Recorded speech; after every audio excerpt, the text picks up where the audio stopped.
If there is one thing that the episode 5 trailer makes absolutely crystal clear, it is that Sophie and Benedict have officially reached their breaking point, and watching it play out on screen is both heartbreaking and completely gripping at the same time. Now, if you remember where we left things between these two, Benedict had already made that proposal that honestly still stings every single time I think about it. Asking Sophie to be his mistress was not just a disappointment. It was a moment that revealed exactly how much societal pressure Benedict was carrying on his shoulders, and how that pressure was slowly crushing everything real and beautiful that was growing between him and Sophie. And Sophie, who more than anyone in this entire story understands what it means to be born outside the lines of what society considers acceptable, could not and would not accept that offer.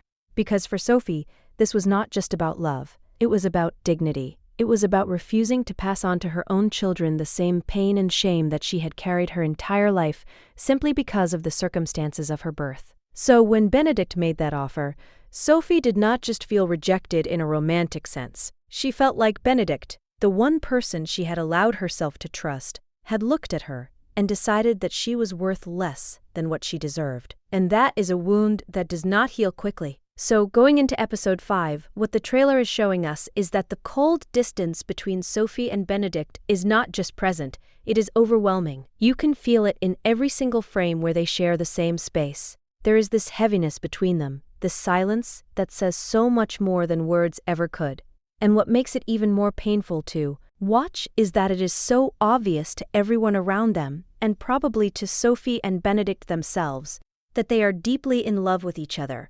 This is not two people who have fallen out of love. This is two people who love each other so much that being near each other without being able to truly be together is almost unbearable, and the trailer captures that tension in a way that is just absolutely beautiful and devastating at the same time. Every glance, every moment where they are almost close and then pull away, every scene where you can see Benedict watching Sophie from across the room with this look on his face that is equal parts longing and guilt. It all adds up to create this slow burn that is going to absolutely explode before the episode is over. And then there is the moment in the trailer that I genuinely could not stop thinking about, because it changes everything we thought we understood about where this story was heading. We see Sophie playing with the children, and she has her eyes covered during what looks like a game of blind man's buff. And in that completely ordinary, completely unguarded moment, Benedict looks at her and he finally realizes, the lady in silver from the masquerade, the woman who has haunted his thoughts and his heart for so long, the mystery that he has been searching for and longing for and building up in his mind into something almost legendary, is Sophie. It is the woman who has been right in front of him this entire time, living in his mother's house, caring for his family, existing in the most ordinary and real and unmasked version of herself, and he never saw it. And when that realization hits him, you would think that it would be a moment of pure joy, a moment of everything finally clicking into place, and the universe finally making sense. But it is not. Instead, what the trailer shows us is something far more complicated and far more honest than a simple, happy realization. Benedict is angry. And not just a little bit upset. He is genuinely, deeply hurt because the person he has been searching for all this time, the person he has poured so much emotion and longing and hope into, was there all along and never told him, never gave him the chance to know. And for Benedict, who has been struggling so hard with his feelings and making such painful decisions trying to figure out what the right thing to do is, learning that Sophie kept this secret from him feels like a betrayal. It feels like she did not trust him enough to tell him the truth. And so instead of the reunion we have been dreaming about, episode 5 is about to give us a confrontation, and it is going to be one of the most emotionally intense scenes this entire season. But here is the thing that makes this even more layered and even more heartbreaking to watch. Sophie did not keep this secret out of cruelty. She kept it because she was afraid. She kept it because she had spent her entire life being told that she was not enough, that she did not belong, that the world was not built for someone like her, and revealing herself as the lady in silver meant risking everything, including the small, quiet life she had managed to carve out for herself. It meant being vulnerable in a way that terrified her. So when Benedict demands answers and wants to know about her past, and Sophie has to finally open up about everything she has carried alone for so long. It is not just a conversation between two people in a disagreement. It is Sophie finally being seen, fully and completely, for the very first time. And even though Benedict is hurting, even though he is angry, the trailer hints that something shifts in him when he hears her story. Because understanding someone's pain does not always happen quickly or cleanly, but it does happen, and with Sophie and Benedict, it is going to happen in the most powerful way possible.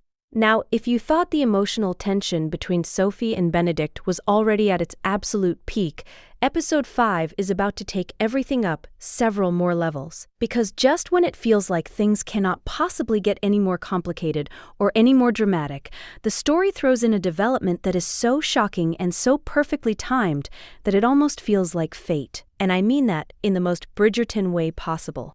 Just as Sophie and Benedict's relationship seems to have completely fallen apart, just as it looks like there is no path forward and no way for these two to find their way back to each other, Sophie is about to face a crisis that is so unfair and so deeply cruel that it is going to ignite something in Benedict that no amount of anger or hurt or pride could ever extinguish. What the trailer is building toward, and what Episode 5 is going to deliver, is the moment where Araminta arrives. And if you have been keeping up with Sophie's backstory, and you know who Araminta is in her life, then you already understand why this arrival is so terrifying. Araminta is not just an unpleasant figure from Sophie's past. She represents everything that has ever been used against Sophie, every door that was slammed in her face, every moment where the cruelty of her circumstances was made painfully and deliberately worse by someone who had the power to make her life better and chose not to. And Araminta showing up at the Bridgerton house is not a coincidence. She is there with a purpose, and that purpose is to destroy whatever small piece of safety and belonging Sophie has managed to find. Because Araminta accuses Sophie of stealing her shoe buckles, and she does not just accuse her quietly or privately. She brings the police, she makes it public, she makes it humiliating, and just like that, Sophie, who has done nothing wrong, who has worked so hard and endured so much, is arrested and thrown in jail. And this is the moment that the trailer has been building toward. This is the moment that matters more than any of the arguments or the silences or the cold distances that came before it. Because when Benedict finds out what has happened to Sophie, when he learns that she has been arrested on false accusations and thrown in jail while Araminta stands there looking triumphant, something in him breaks open. And what comes out is not anger, or at least not only anger. What comes out is love. Pure, undeniable, completely uncontrollable love. And on Colin's advice, Benedict goes to rescue Sophie, and he does not go alone. He goes with his mother, with Violet, which tells us everything we need to know about how seriously this family takes their love and loyalty for Sophie. Violet, who has watched this entire story unfold from the very beginning, who has seen the way her son looks at Sophie and the way Sophie carries herself in their home, goes with Benedict. And that alone is such a powerful statement about who Sophie is and what she means to this family. But the moment in the trailer that I genuinely cannot stop replaying in my mind is the kiss. Standing there in front of Araminta, in front of the police, in public and without any hesitation or shame, Benedict kisses Sophie. And this is not just a romantic gesture. This is a declaration. This is Benedict telling the entire world, and especially Araminta, that Sophie is his and he is hers, and that no accusation and no social pressure and no threat of consequence is going to change that. And just when you think the moment could not get any more powerful, Posey steps forward. Posey, who we have been watching quietly throughout this season, who has been navigating her own complicated feelings about Sophie and her family, and the role she has played in Sophie's painful life, finally does the right thing. She tells the truth. She says that she herself gave Sophie the shoe buckles, and with those few words, everything changes. Araminta's accusation collapses. Sophie is cleared. And then comes the revelation that ties everything together in the most beautiful and unexpected way. Because we learn that Sophie's father was actually a nobleman. Sophie, who has spent her entire life being made to feel like she was less than, like she did not belong, like she had no right to the life she deserved, actually has noble blood. She has an inheritance that is rightfully hers. And suddenly, Every obstacle that stood between her and Benedict, every argument about social standing and propriety, and what the world would say, disappears. Sophie is free, and Benedict is ready. Now let us talk about the storyline that I personally think is going to be the most talked about and the most emotionally significant part of episode 5 and the rest of this season. Because while Sophie and Benedict's story is giving us everything we dreamed of, Francesca's story is giving us something entirely different. Something quieter, something more internal, something that lives in the spaces between words and in the looks that linger just a little too long. And the episode 5 trailer captures this in a way that is so subtle and so carefully done that you almost have to hold your breath while you watch it, because Francesca's journey is one that requires you to pay attention not to what is being said, but to what is being felt. If you have been watching Francesca this season and wondering why she always seems slightly off, slightly like she is on the outside of her own life looking in, like she is going through all the right motions and doing all the right things but never quite feeling completely settled or completely herself, then episode 5 is going to start giving you the answers. Because with Michaela arriving in episode 5, the picture becomes much clearer. Michaela is John's sister, and from the moment she steps into Francesca's world, something shifts. And the trailer shows us this shift in a way that is incredibly moving, because it is not dramatic or sudden or loud. It is quiet. It is a look. It is the way Francesca's whole energy changes when Michaela is in the room.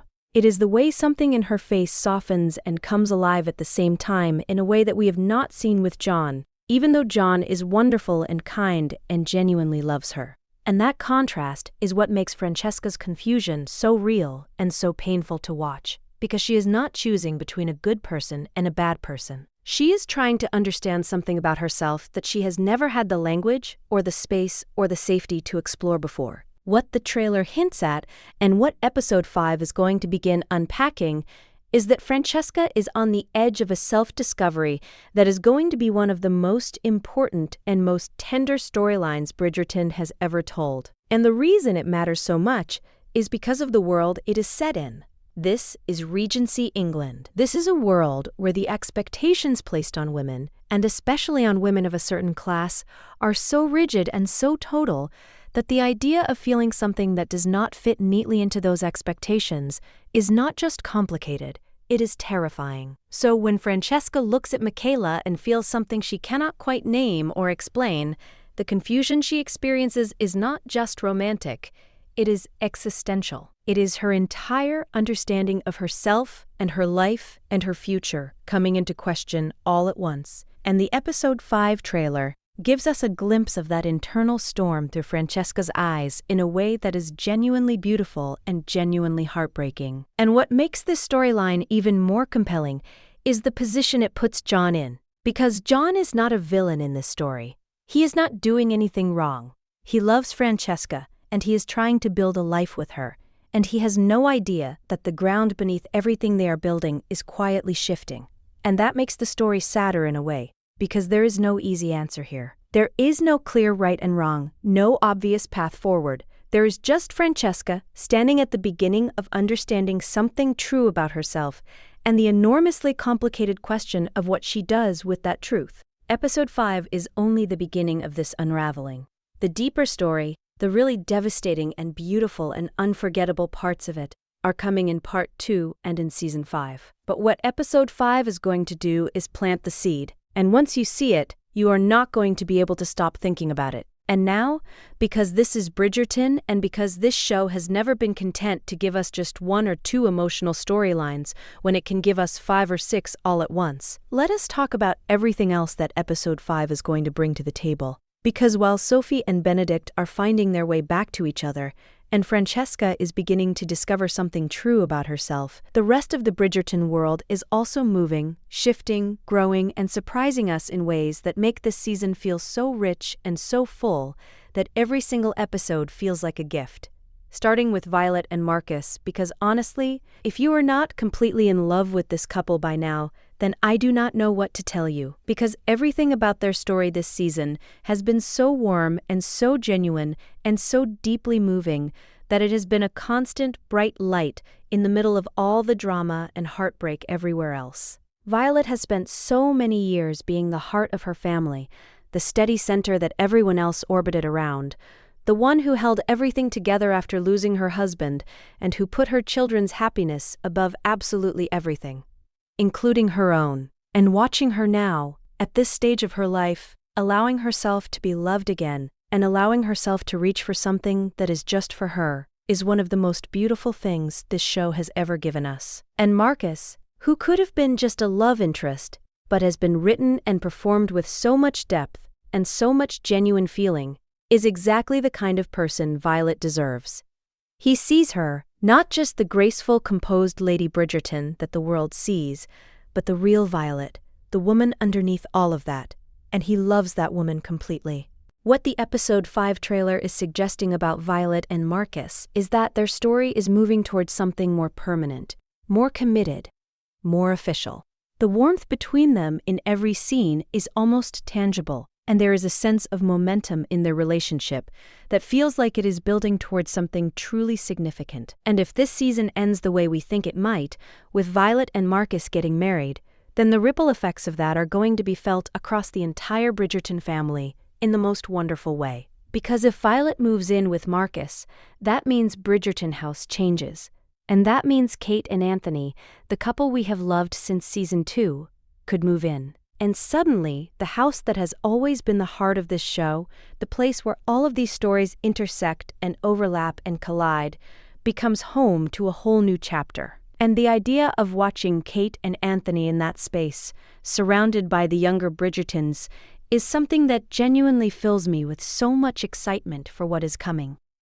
And then there is Eloise, beautiful, brilliant, fiercely independent Eloise, who has spent this season looking genuinely happy in her freedom and her solitude, and her refusal to let the world define her by who she loves or does not love. And the trailer does not give us a dramatic development for Eloise in episode 5, which is actually exactly right, because Eloise's story has never been about drama. It has always been about slow, reluctant, completely inevitable love. And what episode 5 seems to be planting, very quietly and very carefully, is the beginning of Eloise opening a door she thought she had closed, because Sir Philip Crane is out there. And whether it is by the end of this season or at the very beginning of season 5, that correspondence is going to begin again. And when it does, and when Eloise, who knows her own mind better than almost any character in this entire show, finds herself drawn back into that connection, it is going to be one of the most satisfying slow burns we have ever watched. So, when you put all of this together, when you step back and look at everything that episode 5 is carrying, and everything it is setting in motion, what you see is a season that is firing on every single cylinder at once. Sophie and Benedict are finally on their way to the fairy tale ending they deserve. Francesca is beginning a journey of self-discovery that is going to change everything. Violet is stepping into a happiness that is so long overdue it makes your heart ache in the best possible way. And Eloise is quietly, slowly, inevitably moving toward a love that is going to surprise even her. Episode 5 is not just another episode, it is the turning point. It is the moment where everything that has been building finally begins to pay off. And Season 4, Part 2, arriving on Netflix on February 26th, is going to give us the ending to all of these stories that we have been dreaming about. So tell me, which of these storylines has you the most excited? Which couple are you rooting for the hardest? Let me know in the comments. And if you want to know what else could be coming in the Bridgerton world, make sure you check out my next video. Now I want to take a step back from all the individual storylines for a moment, because there is something much bigger happening in episode 5 that I think a lot of people are going to feel, but maybe not immediately be able to put into words. And that is this. Episode 5 is not just an episode, it is a statement. It is Bridgerton Season 4 finally showing its full hand, finally letting us see the complete picture of what this season has been building toward from the very first scene of episode 1. And when you watch the trailer with that understanding, when you watch it knowing that every single thread that has been carefully laid out over the first 4 episodes is now converging all at once, it becomes something truly special, because this is the episode where consequences arrive. This is the episode where every choice that every character has made, every moment they hesitated, every time they were brave and every time they were cowardly, every secret they kept and every truth they avoided, All of it comes back. All of it matters. And all of it is about to change everything. Think about what this season has really been about, underneath all the romance and the beautiful costumes and the Bridgerton house and all the things we love so much about this show. At its core, Season 4 has been a season about identity. It has been asking every single one of its characters the same fundamental question in different ways. Who are you when the world is not watching? Who are you when the role you have been given, the daughter, the son, the gentleman, the maid, the widow, the free spirit, is no longer enough to contain everything you actually feel and everything you actually want? And every character in this season has been wrestling with that question in their own deeply personal and deeply human way. Sophie has been wrestling with whether she is allowed to want more than what her circumstances say she deserves. Benedict has been wrestling with whether he has the courage to chew